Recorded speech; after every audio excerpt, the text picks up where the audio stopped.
Welcome everybody to another Women in THR webinar. And today we are fortunate enough to be joined by Asanda Gcoyi, CEO of the Vapour Products Association of South Africa, or VPASA for short. So my name is Jess Perkins and I represent a platform called the Africa Harm Reduction Alliance, or AHRA, and it's this platform which is hosting the webinar today. So we were actually joined by Asanda for the first time roughly 3 months ago in May. And you can actually watch that recording on our YouTube channel if you're interested to see that. It's a great interview. And in this video, Asanda introduced herself and talked about her career history and how she became the CEO of such an influential vaping organization in South Africa, VPASA. So it's been a very interesting journey for you, Asanda, and it's been great to learn about your history. So one thing in particular that we touched upon in this webinar was the fact that VPASA has been working with the South African Bureau of Standards to develop product standards for the South African vaping industry in an attempt to professionalise the industry and help to put the consumers' minds at ease with improved safety and quality and to really give credibility to the vaping industry. And then you actually talked about looking up to the UK as the golden standard when it comes to the approach that the UK has taken to setting vaping industry standards. And I think it really has been, quite a success story from that point of view. Do you have an update for us with regards to this working relationship and how this is going?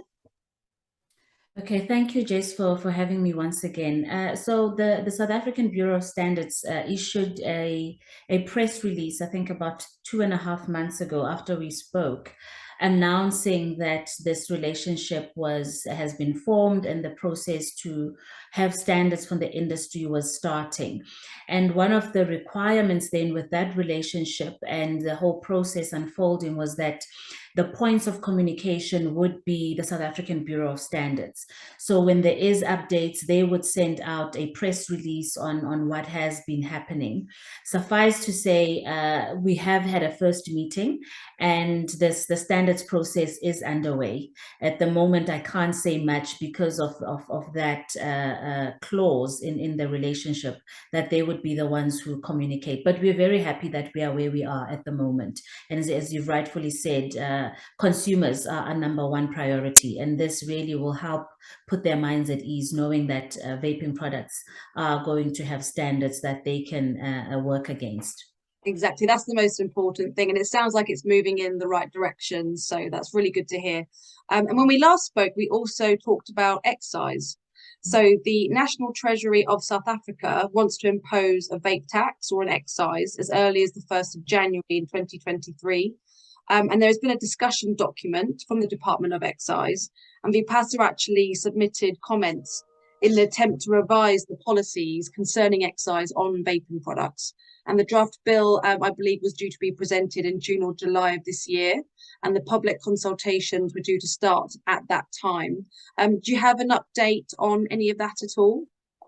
That's what we've been busy with. There has been a lot of work happening on excise. So as you said, VPASA made substantive contributions towards that discussion documents. However, we were not happy because in the tabling of the draft tax amendment bills, which was in July, the National Treasury came back and had a proposal. So in the discussion document, they were looking at different frameworks that could be applied for vaping products. Do they do devices as well? Do they do a flat rate? So now they have come up with a flat rate that proposes to tax e-liquid, whether it has nicotine or not, at a standard flat rate of R2.90 per milliliter. So we had an opportunity after that draft taxation amendment bill was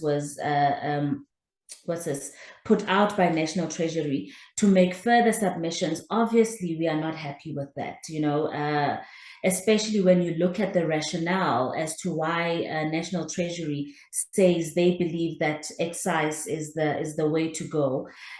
They've quoted that it is a public health consideration, and there is a growing number of people who are using these products, especially youth. So what they want to do, obviously, then is to restrict the number of people who use these products. But when you look at the maths, when you look at what other countries have done, it makes the prices of some of these illiquids to be more by over 138%. So obviously, what that could lead to. So we've made contributions to that effect. And last week there was a public workshop with National Treasury where stakeholders, ourselves included, had an opportunity to also make oral presentations. We made the oral presentations. Again, our position is quite simple. It is premature, Jessica. We don't have a regulatory framework in South Africa that regulates ends products. So we believe that first you need the bill that will govern or regulate these products, have standards in place, and then you can start at looking at different tools, to either increase or decrease the use based on whatever finding you have. And yeah, so that's where we are. And then tomorrow, interestingly enough, there are further public consultation processes with Parliament this time around on the same proposal, and we will be making a submission oral presentation as well tomorrow to that effect. Well, best of luck, and it's good timing that we're speaking to you now. This is all hot off the press from yourself, so this is great timing to have this conversation. Yes. And we really hope that goes well tomorrow. Good luck. Let's be in touch with how that goes. And you actually mentioned youth access prevention. So I wanted to come on to my next point, actually, about a campaign that VPASA launched this year, which was called the Youth Access Prevention Campaign, and which was created to, and I quote from their Twitter account, to educate vendors associated with VPASA, as well as consumers, on methods to prevent youth from accessing electronic vaping products, or EVPs. So the question is, what tools can vendors and consumers use to ensure that there is, in fact, youth access prevention to these products? And where could we find these tools? The campaign actually started last year, Jessica. So this year, so we've decided to do it annually. What was different about this year's campaign is that we added an element on guidelines for packaging. So that's been a bone of contention because you would know, in various markets where vaping products are available, the fact that some of the packaging carries cartoon characters, some of them would carry sweets, your Smarties, and all of those things. So that has been something that has been used quite frequently in South Africa to prove, this is the anti-tobacco group, to prove that the vaping industry is trying to lure young kids. So VPASA members, again, self-regulation, have said, listen, we will do away with such packaging.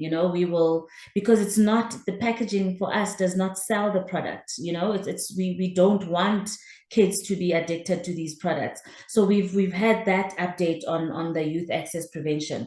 But another important element now, especially with the proliferation of disposables, is that we don't want it limited to just VPASA members. Because I think if you are a vendor, an individual, a business that is selling these products, I think we all have a collective responsibility to ensure that young people do not access them. So what we've really been driving home is that, yes, VPASA members have this pledge and code of conduct, but let's extend those guidelines so that as a responsible business, you take a pledge up front and say, we will not sell these products to people who are under the age of 18. So we've developed those guidelines. They can be found on our website.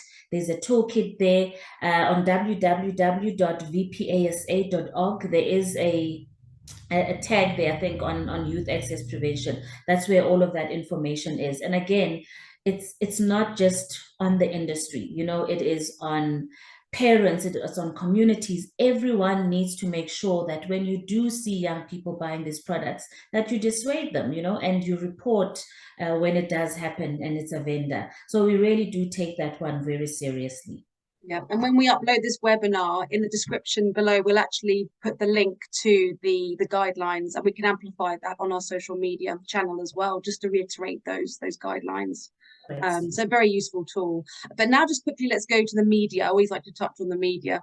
So there was an article actually published in July by Policy Watch Africa, which talks about Africa lagging behind other parts of the world when it comes to the battle to save the lives of millions of smokers, and actually blames this issue on the policymakers' lack of support for tobacco harm reduction products. So the article actually quotes, non-evidence-based policymaking and misinformation are considered some of the biggest obstacles to cutting tobacco smoking-related deaths and disease in the coming years by adoption of innovative tobacco harm reduction strategies. So, Asanda, do you agree with that statement?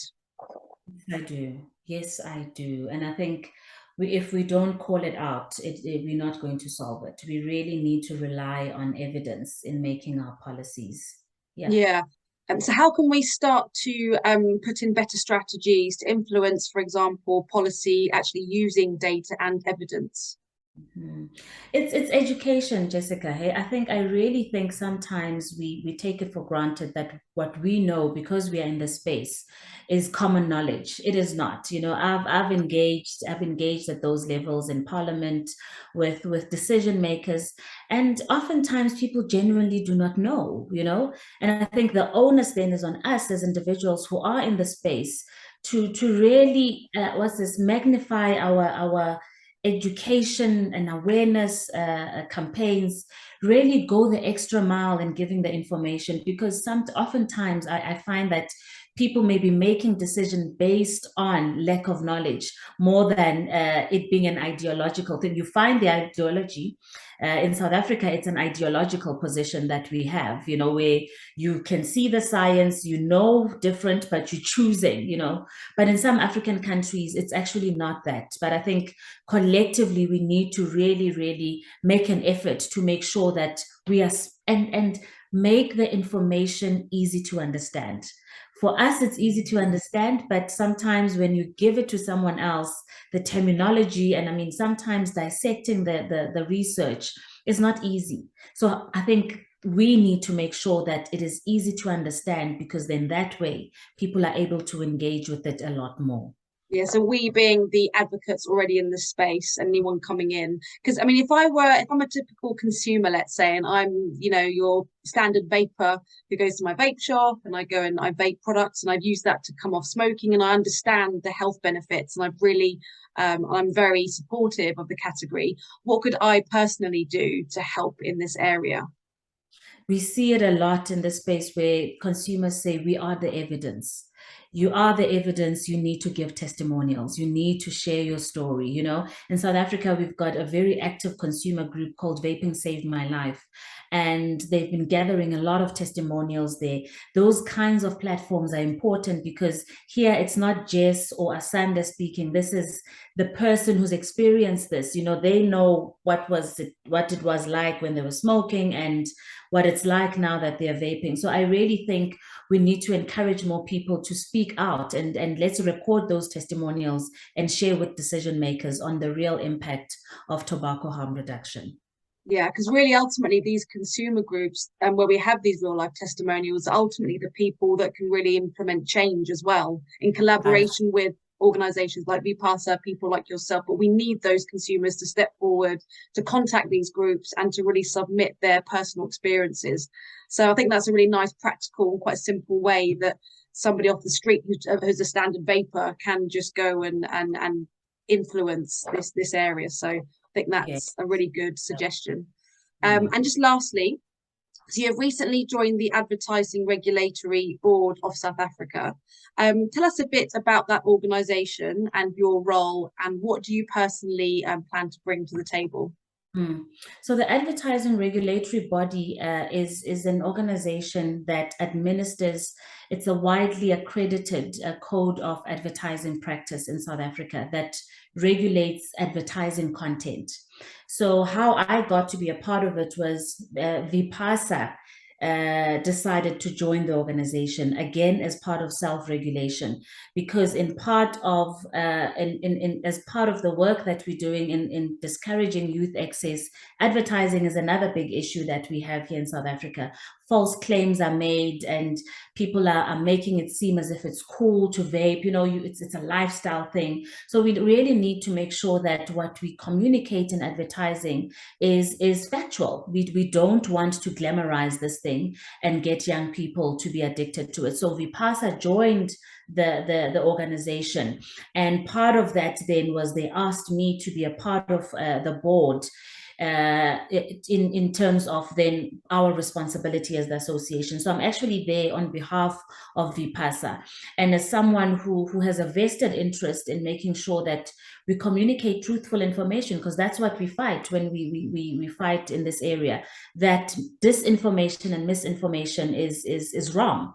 So part of then that role, this new role that I have, is to ensure that the vaping industry is held to account when it comes to what we say our products do and how we communicate to consumers about vaping products. It's a really big step, isn't it, for a vaping organization or something like VPASA to join an advertising regulatory board. That's not traditionally been something that the vaping organizations have done. Yes. So how did you overstep?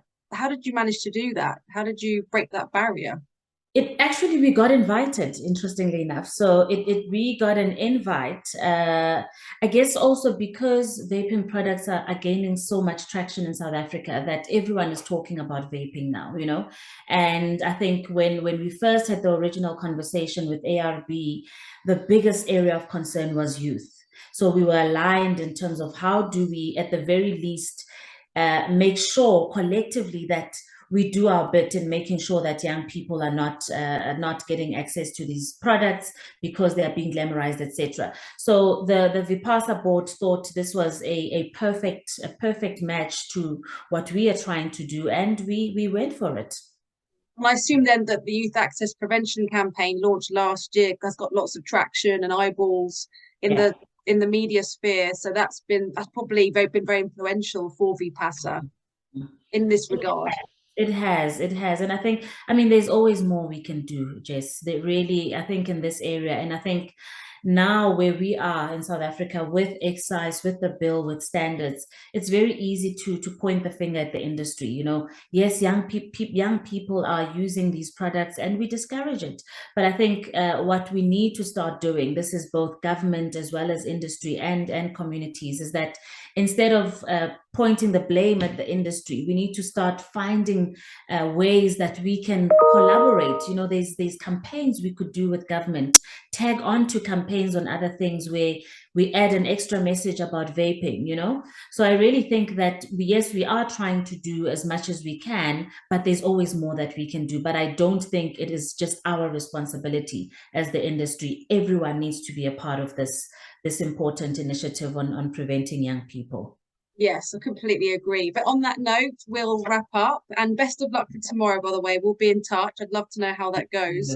And anybody wants to catch this recording, it'll be on our Africa Harm Reduction Alliance YouTube channel, and it'll be posted on our website as well. But thank you so much for your time, Asanda. Thank you, Jessica. We'll talk to you very soon. All right. Keep well, Okay. hey? Bye. Keep well.